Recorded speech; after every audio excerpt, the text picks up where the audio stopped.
ಅಲ್ಲ, ಅವ್ರು ಮೊದಲೇ ಅಕ್ಟೋಬರ್ ತಿಂಗಳಲ್ಲಿ ಕೊಡ್ತೇವೆ ವರದಿಯನ್ನು ಅಂತ ಅವರೇ ಹೇಳಿದರು. ಯಾರು, ನಮ್ಮ SIT ಅವರು. ಈ ಬಹುಶಃ ಈ 31st ಒಳಗಡೆ ಕೊಡ್ಬೋದು ಅಂತ ಕಾಣಿಸುತ್ತೆ. 31st ಒಳಗಡೆ ಎಲ್ಲಾದರೂ ಕೂಡ ಪ್ಲಸ್ 1 or 2 ಡೇಸಲ್ಲಿ ಕೊಡ್ತಾರೆ ಅಂತ ಅಂದ್ಕೊಳ್ತೀನಿ. FSL ವರದಿ ಎಲ್ಲ ಬಂದಿದೆಯಾ ಸರ್? ಅದೇ ಎಲ್ಲ ಕಾಂಪ್ರಹೆನ್ಸಿವ್ ಆಗಿ ರಿಪೋರ್ಟ್ ಮಾಡಬೇಕು ಅಂತ ಹೇಳಿದ್ದೇವೆ ಅವರಿಗೆ. ಫೈನಲ್ ಅಂತಿಮವಾಗಿ ವರದಿಯನ್ನು ಕೊಡಬೇಕು ಅಂತ ಹೇಳಿದ್ದೇವೆ. ಅದನ್ನು ಬಹುಶಃ ಅವರೇ ಹೇಳಿದಾಗೆ ಅಕ್ಟೋಬರಲ್ಲಿ ಕೊಡ್ತೀವಿ ಅಂತ ಹೇಳಿದರು ಅವರು. ಅಕ್ಟೋಬರ್ ತಿಂಗಳಲ್ಲಿ ಮುಗಿಯುತ್ತೆ ನಮ್ಮದು ಕೆಲಸ ಎಲ್ಲ ಅಂತ.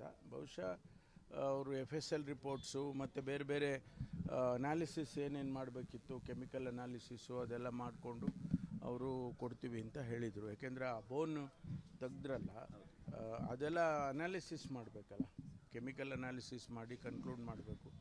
ಅದನ್ನೆಲ್ಲ ಮಾಡಿ ಕೊಡ್ತೇವೆ ಅಂತ ಹೇಳಿದ್ದಾರೆ. ಬಹುಶಃ ಈ ತಿಂಗಳ ಕೊನೆಯಲ್ಲಿ ಕೊಡ್ಬೋದು. ಎಲ್ಲವೂ ಒಂದೇ ವರದಿಯಲ್ಲಿ ಇರುತ್ತೆ ಸರ್ ಈಗ?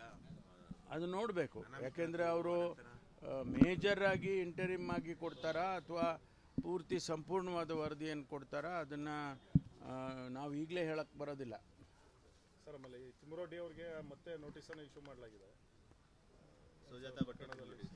ಇಲ್ಲ, ಅವರು ಒಂದೊಂದು ಕಂಪ್ಲೇಂಟ್ಸು, ಆ ಪ್ರಕರಣಗಳು ಬಂದಾಗ ಕಂಪ್ಲೇಂಟ್ ತಗೊಂಡು ಅವರು FIR ಮಾಡಲೇಬೇಕಲ್ಲ, ಅದನ್ನು ಮಾಡ್ತಾರೆ.